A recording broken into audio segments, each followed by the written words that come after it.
Hey YouTube, this is Rob here. Hope everybody's having an awesome day just as I am.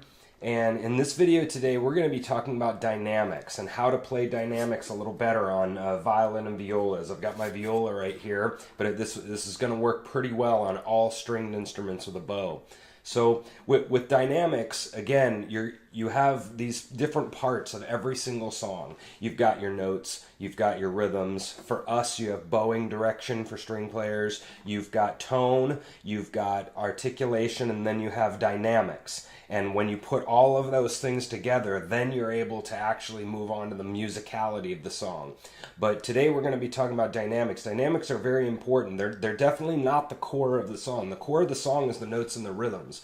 Once you have those down in a song, then you're sort of now able to deal with the dynamics and make the song interesting. That's really what makes it interesting, is the dynamics. And the style too, but dynamics specifically. So in your playing, there's 5 things that will actually help you get the ability to change your dynamics while you're playing. Okay, so let's go through them one by one. So the first one is your weight, right? How much weight you're putting into the string. So one thing that helps that a lot of people have is they tend to want to put all of their weight into their first finger, and that's not 100% bad. You're definitely going to have to put a decent amount of oomph into your first finger there. But what I see this a lot with Irish fiddlers or fiddlers in general is they'll try to put it all in these first 2 or 3 fingers, and then their pinky will be literally up off there.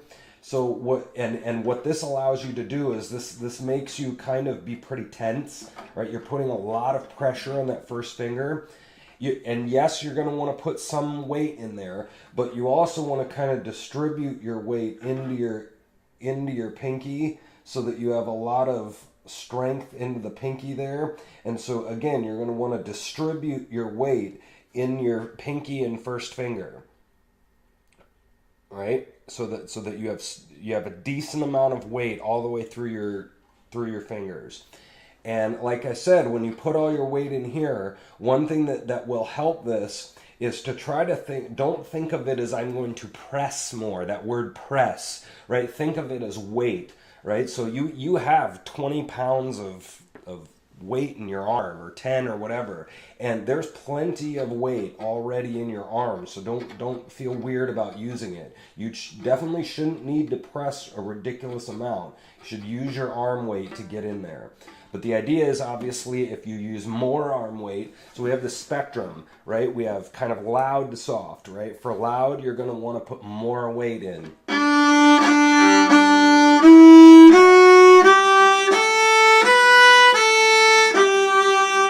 Right? And then if you want to play quieter, you're obviously going to kind of lift up on your hand a little bit and release the weight down into the string so that you're being a little bit lighter.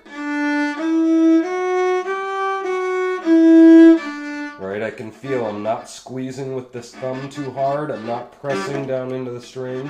I'm just kind of letting the elbow can help this a lot too. When you have the elbow down, it kind of helps you sink down into the string. But when you lift your elbow up, it helps with this lightness, the lightness of your weight into the string, right? So that's the first big one, is kind of practice that. Practice kind of giving more weight into it, and you'll get a louder sound. Second one is we can do this with literally where we're at in the bow. So again, we have the spectrum of loud to soft. Well, if you want to play loud, you definitely want to stay down here at the frog, right? Your bow is already heavier at the frog, so that helps. And then down here, you already have the help of your arm weight, right? So if I'm playing loud,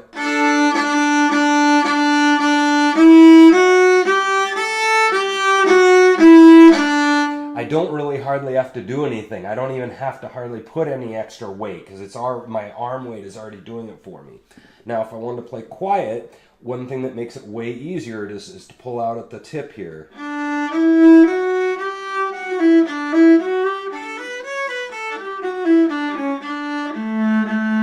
Again, I don't have to press, and it's already sort of doing it for me almost, right? So again, I can play loud out here.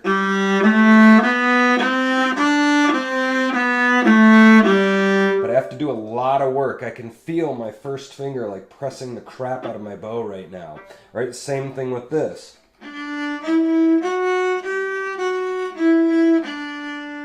You can do it, right? You can play quiet at the frog, but I have to do a lot of work. I have to really lighten up here to get that. And notice what I've done there. If I want to play quiet, I've hurt myself by being at the frog here, but I'm having to compensate with the first one of letting up on weight. So a lot of these will help each other. All 5 of these, you'll use 2 or 3 of these at one time, right? So that's the second one, playing at the frog or the tip that can help. Frog is for loud, tip is for quiet, right? Third one is the idea of where you're playing on the string, right? So if you want to play loud, again with our little spectrum of loud to soft, if you stay closer to the bridge, this will help.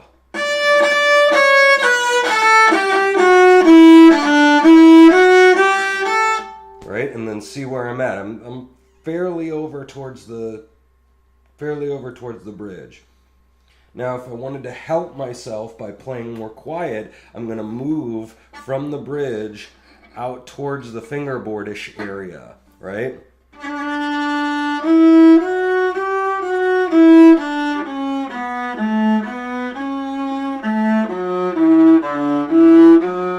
Right, and look where I'm at. I'm much more closer to much more closer to the fingerboard than I am towards the bridge, right? So again, you're going to put all 3 of these. You're going to let up on your weight. You're going to move out towards the tip, right? And you're going to move this out here.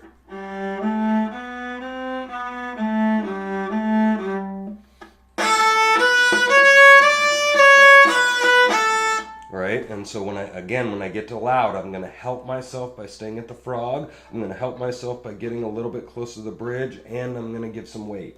So I've got all 3 of those working simultaneously for me. All right, so that's number 3, bridge and fingerboard. Fourth one is another thing that you can do when you get a little bit more advanced with this, is that if you want to play forte, you are going to want to put literally all of your bow hairs on the string. And what you're doing is you're using all of the rosin and gripping of the bow hairs to grip the string.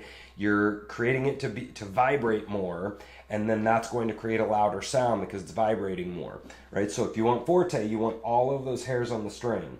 Now, if you want to do piano, what you're going to want to do is you're going to want to, if you can really see this, you're going to tilt your bow hairs, right? So if you look down at your bow hairs, you might only see 2/3 or half of your bow hairs literally on the string, right? So if you do that, again, you're grabbing the string with less bow hair, right?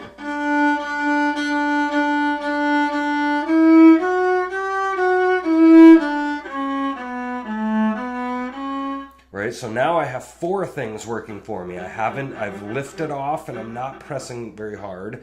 I have moved out to the tip, as you can see-ish, right? Look where I'm at, I'm by the fingerboard, right? And then I've also tilted, right? So now I have 4 things working for me to help me. And again, all of these things are to make it easier for you to play piano, right? They're all just tools. All right, so and then the 5th, so let me try all 4 of those in tandem.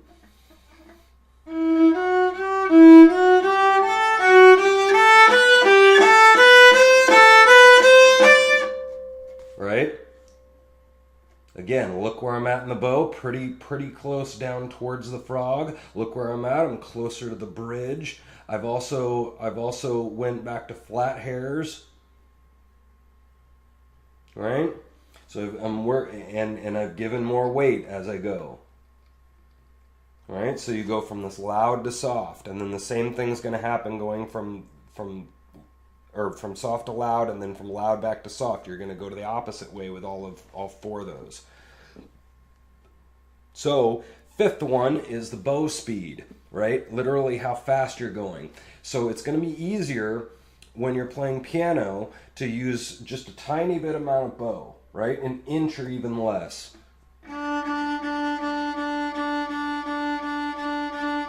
Right? If you can see my hand. Right? You see I'm hardly using any amount of bow, like speed-wise, this way. right? But as I go, I'm going to be increasing the bow speed. And now you can see I'm using a quarter, or a third, or a half of the bow to get this louder sound.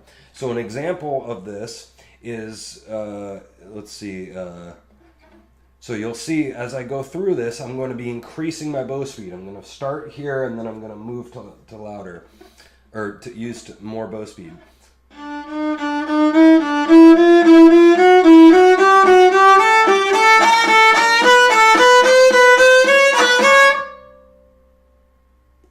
Right? So I went from a very little amount of bow to increasing the speed.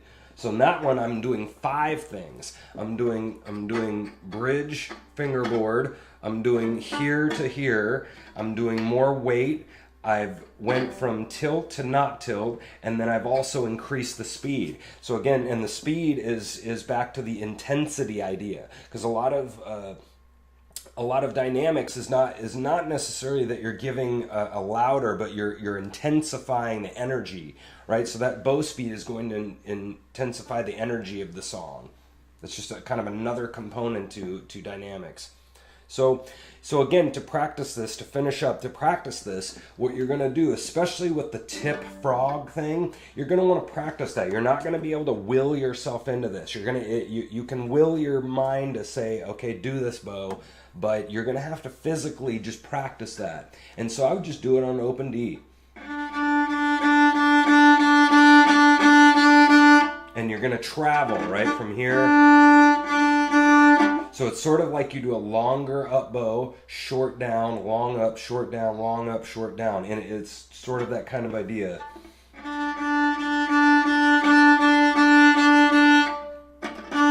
So the up bow is the key there, going from loud or going from soft to loud. You're going to have a longer up bow to make your bow travel towards the frog.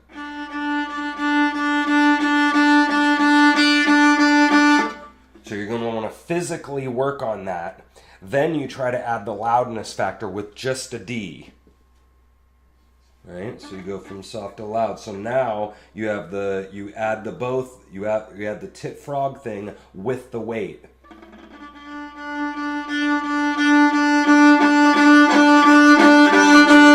And then as I go, I'm increasing my speed of my bow and I'm increasing the weight. Right? So I would take one of these 5 things and kind of work on them one at a time. Once you get that figured out, you might work on the weight one, putting more weight or less weight. And then you might deal with the bridge fingerboard kind of thing. I don't think about the bridge fingerboard thing now after playing so long. My bow kind of adjusts, to make it sound, to make the quality of the tone better. So that one, you may want to wait on that one and just kind of feel that one out. But you can work on that yourself, of just literally staring down at it and make your bow stay out there at the fingerboard, or make it stay towards the bridge. All right. So again, all 5 of these is your weight, right? Your weight into the string. You have frog to tip is one. You have your fingerboard to bridge. You have the tilting, and then you have also your increase in speed in the bow. So all 5 of those things can make your dynamic sound a lot more interesting, and you can adjust. And one other thing that I'll say about dynamics is that what happens is you have sort of what people tend to do is they sort of tend to start medium soft and they end medium loud, right? Or they have a loud to medium. And so looking at this, you have this much difference, right? You have your top and you have your middle, right? And so they start middle and then they go to top, and all you've shown is just a little bit of difference there. And so one thing with violin and viola is there's a top, right? There is definitely a top, a ceiling to how loud you can get. So what you're going to want to do is you're going to want to start way lower, right? You're going to want to start way quieter. And so what happens is, now look at my difference of what it sounds like, right? It sounds like a huge amount of difference instead of this much difference, right? So one thing that will help with dynamics is pulling that way quieter. And now the audience feels like you're getting crazy loud, but you haven't changed your top, right? You haven't changed your ceiling. It's still there, but it sounds a lot louder. So one thing that helps with dynamics is bring that piano way down, and you will notice a huge difference, and it'll be shocking to the audience. And that's what you want with dynamics. You want it to be shockingly different. All right, so anyway, that's a little bit about dynamics, and I hope that helps you guys. And I'll be doing some more videos like this to just kind of share some different techniques of violin and viola. So hope you guys enjoyed that, and I will see you on the next one.